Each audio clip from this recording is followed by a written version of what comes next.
Welcome to the Real Estate Pros Show, where we interview real estate investing professionals from coast to coast, as well as the service providers that serve the real estate investing industry.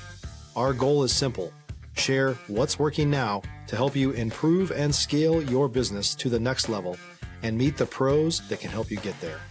Real Estate Pros is powered by Investor Fuel, America's leader in helping real estate investors and professionals build the business you need to live the life you've always dreamed of. Let's start today's show.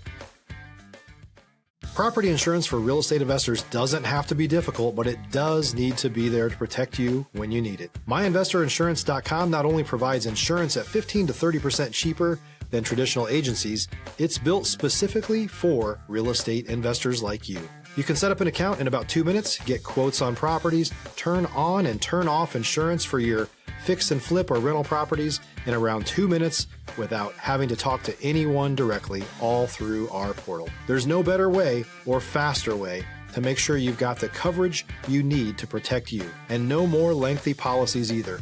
Once you're set up, you're billed monthly and prorated by the day for however long your policy is active. It's powered by MSI, the third largest independent MGA, with 1.5 million customers and more than $1 billion in cumulative premiums written. Get set up today in about 2 minutes at myinvestorinsurance.com/fuel.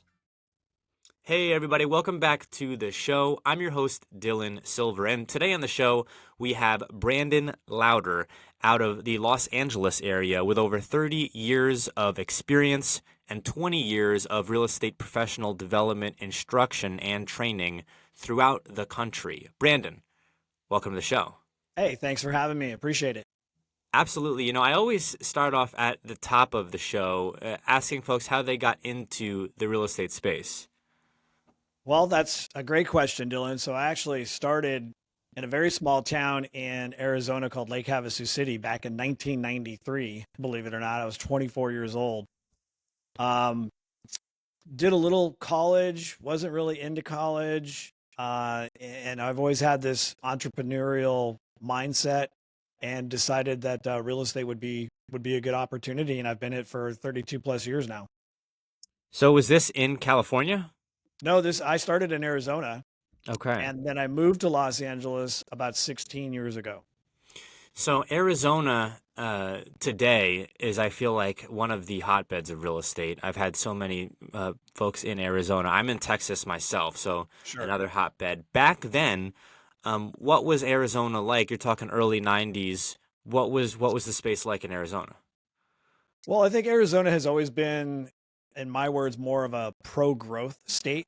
So they didn't have a lot of regulation. They encouraged, building and development.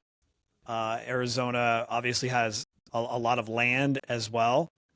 And so from that perspective, we really traditionally had two primary markets back in the 90s. We had snowbirds. And if you don't know what a snowbird is, right, a snowbird is someone from the Midwest who doesn't like the cold anymore and wants a second home somewhere warm. And Arizona was one of those places. And so that was primarily the winter market. And then the summer markets, we had a lot of additional second home buyers, or more importantly, second home, I guess individuals who wanted to get out of the state they were in, primarily Southern California. And it was a combination of that and the affordability. If you were in Southern California, you might live in a 14 or 1600 square foot home, but it might be worth $1 million. And then you go to Arizona and you find a bigger home with a pool for 300,000, right? So it's very similar. And that has been a trend along with new construction for quite some time. So you're out in Arizona and you're out of school. You know that you have this entrepreneurial bug, which is unique in some ways because some people don't realize it until they're entrenched in a W-2 job and realizing this isn't what I love to do. But you knew pretty much right away. Was real estate immediately, you saw it as an opportunity and you said, what do I got to do to get started? A little bit of that. I had some friends that were already in the business, and I really in the area that I was in, we were seeing so much new construction. I knew early on that just the desire to own a property or build a home was intriguing just on a personal level. And then I saw, some people that were in the business, and I thought, yeah, this would be a great opportunity to be my own boss, run my own business, and haven't looked back since. Stop living on an island and join the #1 mastermind in America for professional real estate investors. Investor Fuel is a community of hundreds of the nation's top investors working together to build stronger businesses and better lives.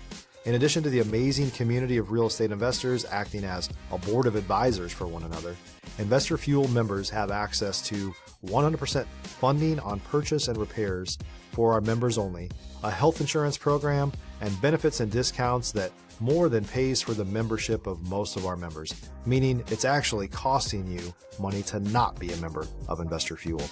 If you're looking to scale your business and build a business that allows you to live the life of your dreams, please visit investorfuel.com today and book a call with our team. Do you remember those first couple deals or that first deal? Oh yeah, absolutely. Can you talk to us a little bit about that? Yeah. So, a lot of speculative investors back then, believe it or not.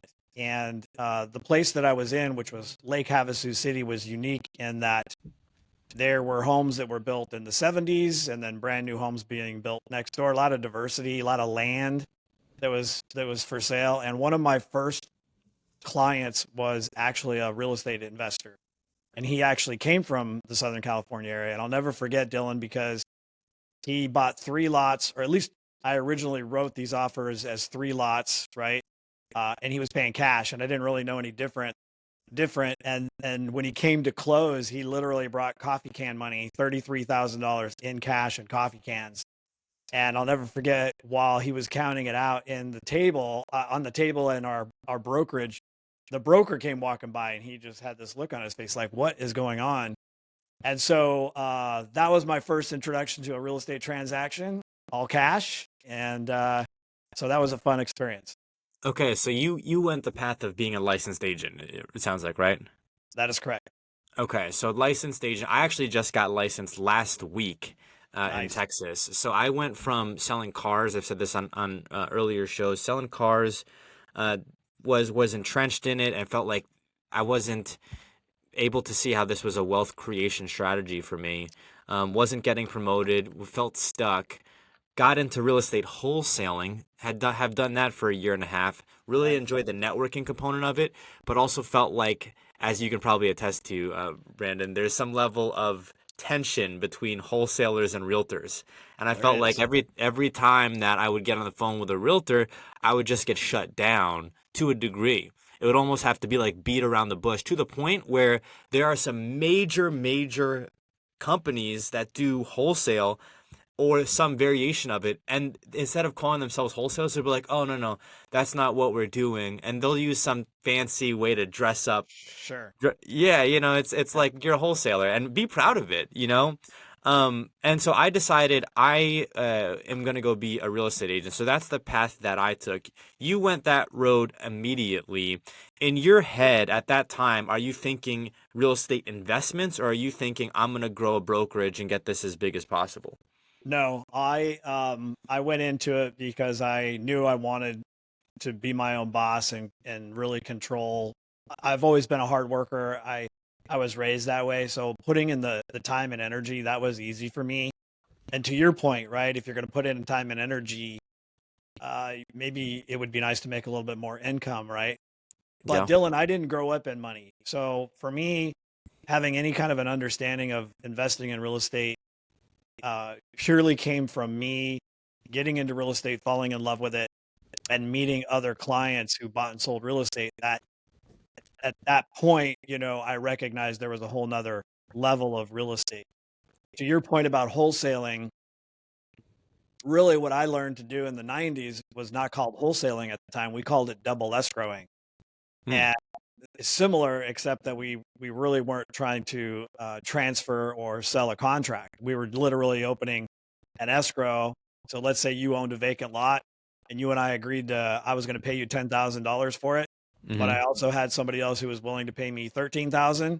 We would just open up an escrow, and you and I would have our agreement. You were going to get paid $10,000, and I had the agreement with the buyer bringing $13,000, and I got to keep the difference. So Mm. Back in the day, it was done a little different. You're now Wow.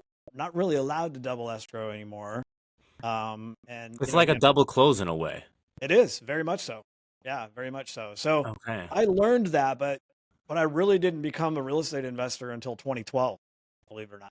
Okay. So, remind me again, Brandon, how long were you in Arizona for? So I left Arizona in 2009. So right at the tail end of the Great Recession, right? Okay. Um, it was time for me to get out of a smaller town Yeah. and go, see the world a little bit. Ended up in Los Angeles, and very happy that I'm in Los Angeles because it's helped me grow in so many different ways, including the real estate side of things, the investor side of things. So, in a way, Arizona still probably feels like home because you spent so much time there. In my life, I look at it, I feels like I've moved every 5 years, but each city that I've been in, because if 5 years feels like a long time, at least to me, each city feels like home. But you go to Los Angeles, and in Los Angeles, you're there. It's 2009, you said. So Yep. I'm trying to think in the arc of Los Angeles, is this Los Angeles and it still feels like heyday Los Angeles, or is this Los Angeles and you're beginning to see some of the issues which we see now without going too much into that? If you're looking for consistent, high-quality leads, look no further than Investor Machine. Investor Machine isn't just another agency, it's the most sophisticated, data-driven lead generation company on the planet for real estate investors, and serves the role of being not just a lead generator for your business, but a marketing partner that is helping you achieve your goals along the way. Go to investormachine.com to learn more and schedule a call with our team today.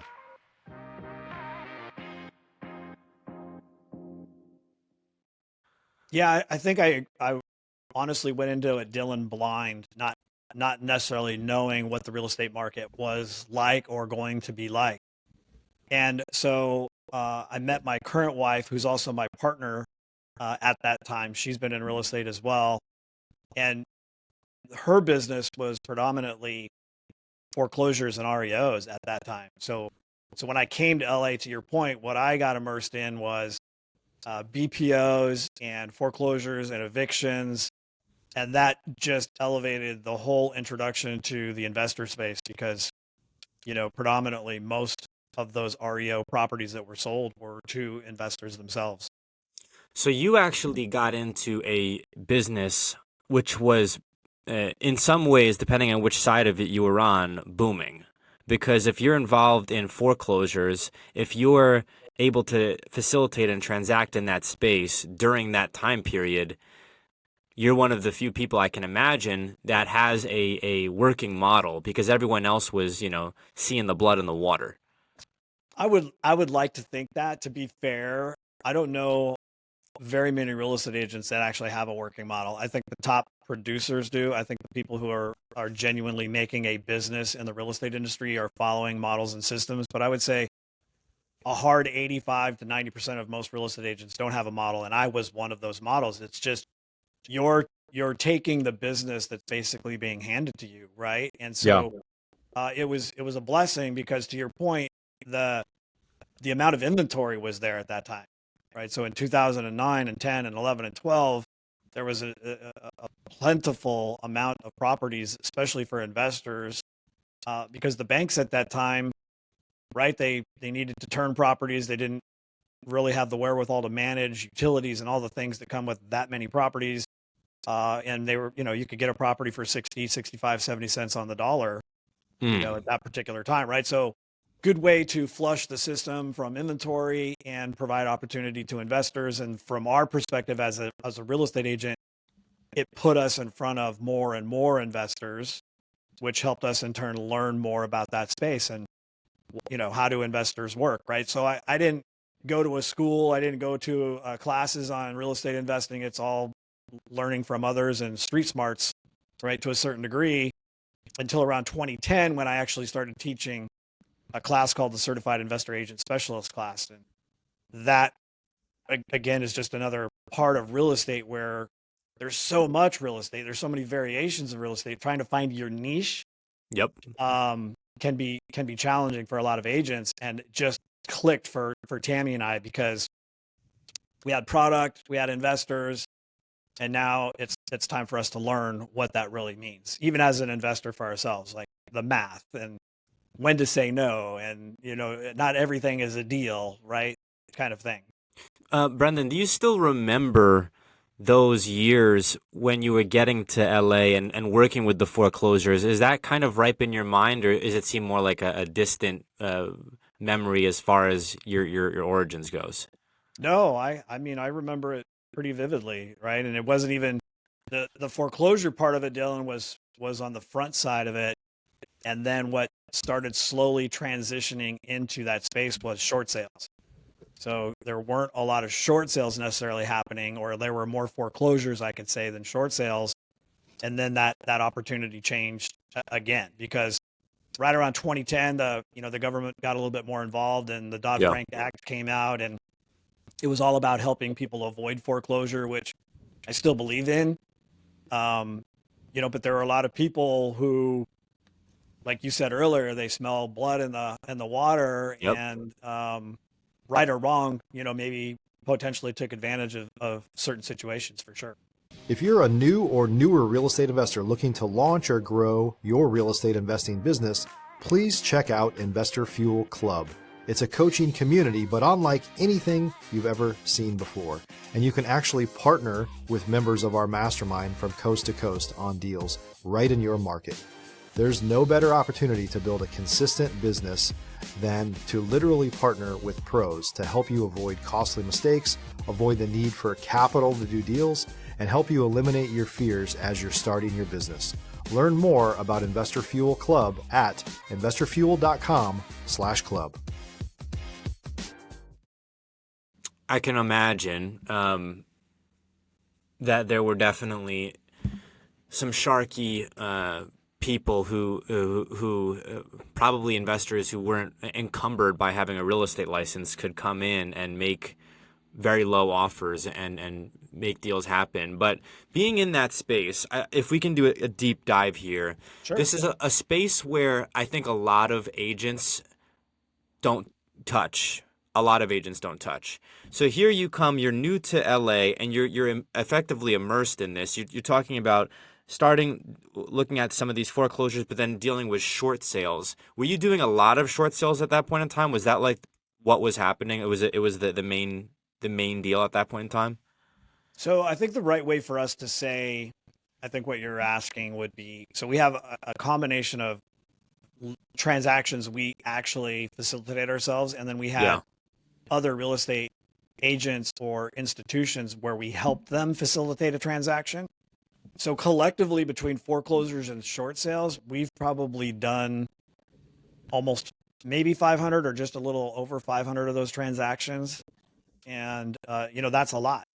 Yeah. And not just the transaction itself, it's what comes with it, meaning people who are genuinely upset or disappointed that they're in the financial situation that they're in, or that they're getting ready to be evicted, or people who just flat out didn't care and kind of said, whatever to the man, and let properties deteriorate or demolish them. So, I mean, we've really seen it all, to be fair.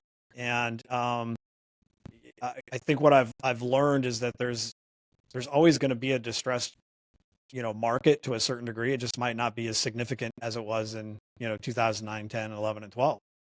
So are you at that point in time, really getting into the details here, are you as the short sale agent getting on the phone with the banks and talking about them with the appraisal, what it's appraising for? Are they doing this on their own end, talking about what it's going to sell for? I'm unfamiliar with this process, and some of our listeners may be as well. So what was that process like? The process, because of the volume, was a little tedious. And really, to be fair, you had not only property owners, you had agents, and you had lending institutions who were really not familiar with a process. And so there was a lot of tension in a lot of different ways at that particular point in time, Dylan, because the process is pretty simple. In other words, I own a property, I owe more than what it's worth, and can I reach out to the bank and find a way for me to get relief? right? And that relief is in the industry called non-recourse, right? So in other words, I want you to forgive me for my debt, and in return, right, I promise not to do this again. So sort of thing. And so it was a culmination of us understanding the seller's situation, gathering the right information and documentation to present that to the lender to ask for it, right? So there was a little bit of a process where you have to demonstrate that they're in financial hardship. As an example, you have to be able to prove that the property is only worth so much. That usually came in the form of an offer or two. But here was one of the bigger challenges. Not only were the lenders and the servicers not necessarily staffed or trained in it, you're talking about an employee in a company who made $30,000 a year, didn't really care whether you had a financial problem or not. You were just a number to them. You just showed up as a a file on their desk, and they would get to it when they decided to get to it. And if you didn't treat them fairly, they would put it at the bottom of the pile. So there were definitely some tough times trying to get things, through the system. And on average, probably 8 to 10 months on a good day to get a short sale approved. So it took some time. Yeah, thank you for that explanation. That's the first time that I've been walked through it like that. So I can just sense the frustration on all ends dealing with this. But then you're doing this at scale, right? So you're seeing some similarities. I am imagining you're developing this book of business and you're becoming known, building somewhat of a brand as someone who is familiar with this. Maybe even other agents who don't feel comfortable, which I'm imagining many would refer people to you in these cases. Is that what was happening, and is that how you were growing at that point? Yeah, and it still happens today. And you made the comment earlier, even about investors. We've made a decent name for ourselves working in that space. So we get those referrals, to your point, because there is an agent who I would say they're a decent agent in the fact that they recognize it's not at their level and they should pass it off to somebody who knows how to do it. And so, yeah, we absolutely got referral business from that. Okay.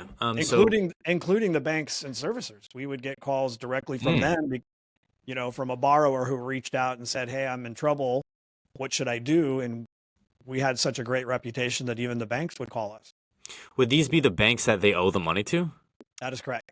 Wow. That's really the best scenario possible, because that means that they know what's going on. They need an agent, and they're already willing to work with you because they know about you. Right. And the same thing actually happens in the REO world, the foreclosure world. A lot of the asset managers already have relationships with agents who are already trained on how to manage and handle a foreclosure. And that's why they predominantly will get those leads or those listings for those REO properties. So yeah, it evolved during that short sale period where the banks and servicers started to do the same thing. Like, I really need to pass this borrower off to someone who knows what they're doing just to make my life easier.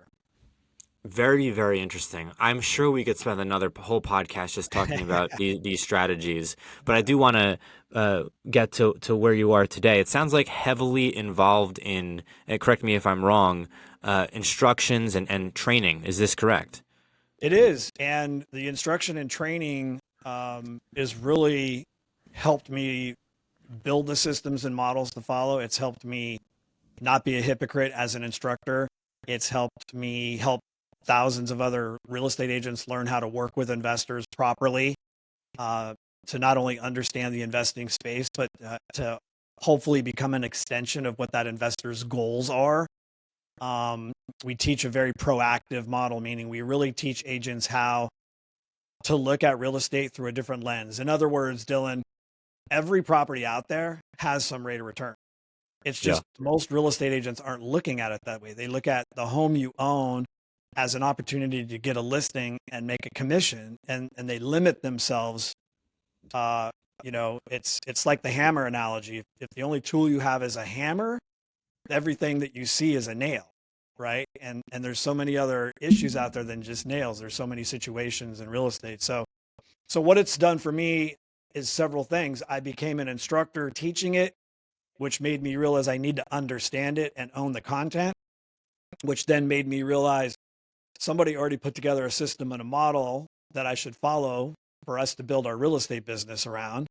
And more importantly, if I do it correctly and ethically and with great integrity, a lot of great things will happen, including us learning how to be investors, us building trust and relationships with our other investors. And now I'm at that point where not only are we still doing that in real estate, I'm really big on trying to help other real estate agents who want to work in this space be really good at Okay.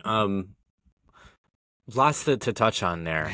So it. as you're developing this instruction, is this a passion of yours at that point in time? Also, what year are we talking about here? And was it something that you're like, I want to bring this to more people, or was it more people coming to you and saying, hey, how do I do what you're doing?